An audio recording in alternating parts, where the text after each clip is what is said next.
Good evening to all. Welcome to my channel Mohan Educare for IIT Foundation. In the earlier videos, we had the subject of Physics Foundation. Now we are starting the Chemistry. This is useful for higher classes 8th, 9th and 10th, and also for inter first year to learn the basics. So coming to the subject of atomic structure. This is the famous Bohr's atomic model, which is based on quantum theory of radiation.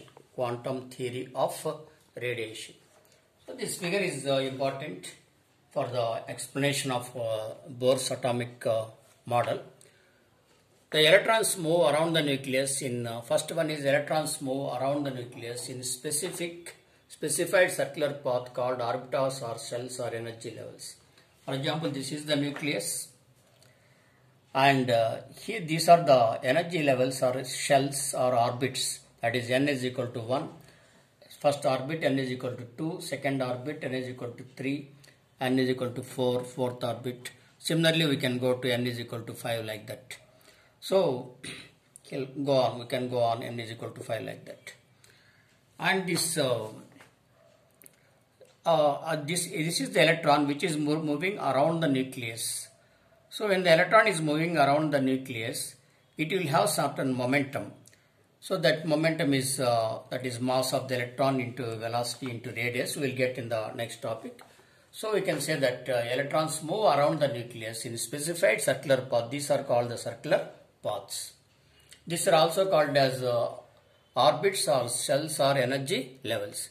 Each orbit is associated with a definite amount of energy called energy levels. Each of these orbit will be having certain energy because when the electron is rotating around this orbit, it will have the energy in the form of electromagnetic radiation. That is, each shell will be having certain energy. These energy levels are K, L, M and N shells. So these energy levels are indicated by the number K, L, M, N. These are the orbits are indicated by n is equal to 1, 2, 3, 4, 5. Whereas energies are given by the shells K, L, M, N to differentiate one from the other. That is, quantum of energy will be changing. That is indicated K, L, M, N, etc. The energy increases with the increase in distance from the nucleus.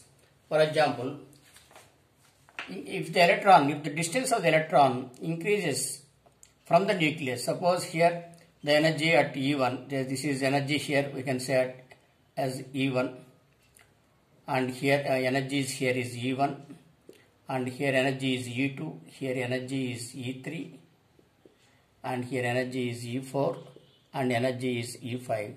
The more the distance from the nucleus, these shells will be having more energy. For example, E2 energy in the second cell, E2 is greater than energy in the first cell. Energy in the third cell is greater than the energy in the second cell. Energy in the fourth cell is again greater than the energy in the third cell. That is why I have written E3 is greater than E2 is greater than E1, or in reverse, mathematically E1 is less than E2 is less than E3. So if you write the energies like here, you can say if the distance of the electron increases from the nucleus, the energy will also be increased. That means energy of the electron is directly proportional to the distance from the center of the nucleus. That is important. As long as electron revolves in a particular orbit, it does not lose its energy. Orbits are called stationary orbits. Electrons are stationary energy and electrons are known as stationary energy states. For example, electron is revolving in this in this orbit. Here it will be having constant energy. It will not lose any energy or it will not absorb any energy. Therefore, this electron is called as constant stationary energy states, and these orbitals are called as orbits are called as stationary orbits. These orbits are called stationary orbits because I can explain here for these two. I can explain with the help of this momentum. For example, here electrons absorbs energy when it jumps from lower level to higher level. When the electron jumps from lower level to higher level, it absorbs energy. when it jumps from higher level to lower level, it releases or it emits energy. When it is constantly rotating in a particular orbit, it neither absorbs energy nor emits energy. అంటే ఒకే ఆర్బిట్లో తిరుగుతున్నంత వరకు అది energy తీసుకోవడం కానీ ఇవ్వడం కానీ ఉండదు. Whenever అది lower orbit నుంచి హైయర్ ఆర్బిట్కి వెళ్ళినప్పుడు అది ఎనర్జీని అబ్జార్బ్ చేస్తుంది. హైయర్ ఆర్బిట్ నుంచి లోయర్ ఆర్బిట్కి వచ్చినప్పుడు ఎనర్జీని రిలీజ్ చేస్తుంది. That is why here electrons I can underline absorb energy when it jumps from lower level to higher level, and it emits or releases energy when it jumps from higher level to lower level. And to this point, when it is not jumping from one level to another level, or when it is constantly revolving in the same orbit, it neither releases energy nor absorbs energy. Rather, its energy remains constant. Hence, the orbits are called as stationary orbits, and electrons are called as stationary energy states. Now, energy absorbed or emitted is given by the equation, famous equation, Planck's equation, delta E is equal to h nu, where h is the Planck's constant and nu is the frequency. H is the name of the famous scientist Planck, Kelvin Planck, and nu is the frequency, number of times it emits, that is called as frequency.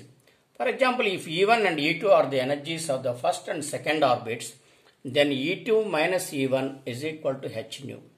If the energy in the first orbit is E1 and energy in the second orbit is E2, then E2 minus E1 is equal to h nu. This is the famous equation. Now this is again, electron can revolve in an orbit, and the angular momentum of electron is given by mv into r, that is given by n h by 2 pi. This is another important equation where n is 1, 2, 3, 4, h is Planck's constant, 2 pi indicates that 2 pi radius rotation about a circle, that is given by 2 pi. So m is the mass of the electron, v is the velocity of the electron, and r is the distance of the electron from the nucleus. Simple formula for momentum is, for momentum P, the formula is mass into velocity. For angular momentum, it is mvr, because it rotates around the radius. When it is rotating around the radius, it makes at an angle, and it is rotating about, the electron is moving along the radius, it makes at an angle, therefore it is called as angular momentum. When a product is moving, when a body is moving in the straight line, the momentum is called as mv. When it is moving around a circle, it is called as mvr. All మనకు momentum అంటే mass into velocity. దీన్నే మనం తెలుగులో we call it as ద్రవ్య వేగం అంటాం. ద్రవ్య వేగం. ఎందుకంటే మదర్ టంగ్లో కానీ తెలుసుకుంటే మీకు m is అంటే ద్రవ్యరాశి అంటాం, వెలాసిటీ అంటే వేగం తెలుస్తుంది. అంటే ఒక ద్రవ్యరాశి ఒక వేగంతో మూవ్ అయ్యేటప్పుడు దానికి ఒక మంచి ఎనర్జీ వస్తుంది. అది సర్క్యులర్గా మూవ్ అయినప్పుడు ఆర్ యాడ్ చేస్తాం. స్ట్రైట్ లైన్లో మూవ్ అయినప్పుడు ఎంవీనే ఉంటుంది, సర్క్యులర్గా మూవ్ అయినప్పుడు ఆర్ యాడ్ చేస్తాం. అందుకని ఆ వచ్చే energy MVR is equal to N into H by 2 pi. N is number of orbits. Number of orbits పెరిగే కొద్దీ అంటే ఎన్ ఈజ్ ఈక్వల్ టు 1, 2, 3, 4 అంటే electron is moving away from the nucleus. As already said, when the electron is moving away from the nucleus, its energy will be increased. So, when the electron is at higher orbits, then its energy is more. So, here in mathematically, when n is increasing, that angular momentum and energy will be increased. So, it is known as principle of quantization of angular momentum. Principle of quantization of angular momentum. So this is about, and just you have to draw the students, first of all, don't buy out the things, first draw the figures and learn the terminology or nomenclature, what is N stands for, what is meant by K, L, M, N, that is energy levels, and what are the E1, E2, E3, etc. And again, in this angular momentum, what is the definition of angular momentum, what is the practical significance of angular momentum. For ద్రవ్యవేగం అంటాం. ఎట్లా మనం తెలుసుకున్న ద్రవ్యవేగం meaning ఏంటంటే, for example ఇక్కడ చిన్న మనకు ఒక ర్యాబిట్ ద్రవ్యవేగం కాన్సెప్ట్ చెప్తున్నాను. ఒక ర్యాబిట్ వచ్చేసి ఇక్కడ ఒక చిన్న గోడను కొట్టింది అనుకోండి, దీనికి ఒక మాస్ m ఉంటుంది, వెలాసిటీ ఉంటుంది. అదే ఒక ఎలిఫెంట్ ఉంది, పెద్ద ఎలిఫెంట్ ఉంది. ఆ పెద్ద ఎలిఫెంట్ వచ్చేసేసి మాస్ ఎక్కువ ఉంటుంది. అదే దాంతో అంతకంటే వెలాసిటీ తక్కువైనా కూడా, కొద్ది తగ్గినా కూడా అదే గోడను కొడితే ఎలిఫెంట్ పడిపోతుంది గోడ. అంటే momentum of elephant is more than the momentum of rabbit. Rabbit velocity ఎక్కువ ఉన్నా కూడా మాస్ తక్కువ ఉంది కాబట్టి మొమెంటం ఎఫెక్ట్ తక్కువ ఉంటుంది. ఎలిఫెంట్ వెలాసిటీకి తగ్గిన మాస్ విపరీతంగా ఉంటుంది కాబట్టి అది కొట్టిందంటే కింద పడిపోతుంది. This is the concept of momentum. అదే ప్రాక్టికల్గా ఇది మీకు ఎగ్జాంపుల్ చెప్పడానికి నేను చెప్పాను. ప్రాక్టికల్గా రాసేటప్పుడు ఇది చూసుకొని అవసరం లేదు, లర్న్ చేయడానికి. ప్రాక్టికల్గా ఇక్కడ మనం దీని ప్రకారం ఎనర్జీ ఎలక్ట్రాన్స్కి ఎంత ఉంటుంది అనేది మనం తెలుసుకుంటాం. So that is about atomic structure. So in atomic structure we will having at the centre of the atom there will be a nucleus, and again in the material there will be electrons. How do you get electrons? Simple practical గా మనం చూస్తాం. Conductors అంటాం. Conductors అనేటి వాడతాం. Wires వాటిలో ప్రతి యాటంలోనూ ప్రతి వస్తువులోనూ atoms మధ్య పార్ట్స్లో ఎలక్ట్రాన్స్ ఉంటాయి. ఈ సపోజ్ ఇవన్నీ యాటమ్స్ అనుకోండి, ఇక్కడ ఎలక్ట్రాన్స్ ఉంటాయి. I will indicate with another colour.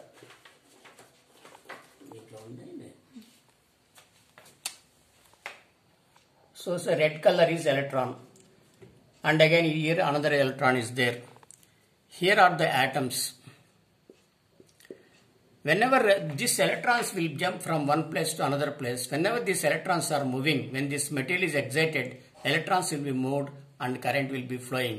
What this exactly happens in the case of conductor. In the case of insulators, electrons will be very, very less, and insulator antam manam. Electrical దాంట్లో వాడుతుంది. ఇన్సులేటర్లో electrons అసలు ఉండవు. అప్పుడు there is no flow of electrons and insulator will prevent us from shockings et cetera. అదేవిధంగా semiconductors అంటే conductors కంటే తక్కువ ఉంటాయి ఎలక్ట్రాన్స్, ఇన్సులేటర్ కంటే ఎక్కువ ఉంటాయి. దాన్ని ఏమంటే మనము semiconductors. Number of electronics డివైజెస్లో ఈ సెమీ కండక్టర్స్ వాడతాం. కరెంట్ ఫ్లోయింగ్కి మనకు కాపర్ కానీ ఇలాంటివన్నీ తీసుకున్నప్పుడు మోటార్స్ వైండింగ్ అంతా మనం కాపర్ వైర్ వాడతాం. మోటార్స్ పనిచేయాలి, ఎందుకంటే దాంట్లో మనకు ఎలక్ట్రోమాగ్నెటిక్ ఫీల్డ్ డెవలప్ అవుతుంది, ఎలక్ట్రాన్స్ ఎక్కువ ఉంటాయి కాబట్టి. అందుకని ఫస్ట్ ఇవన్నీ చదివే ముందు, ఇంజనీరింగ్లో వస్తాయి ఇవన్నీ చదివే ముందు మీకు బేసిక్ ఆటమ్ అంటే ఏంటి, అటామిక్ స్ట్రక్చర్ అంటే తెలియాలి. So these are the practical importance of this studying of atomic structure.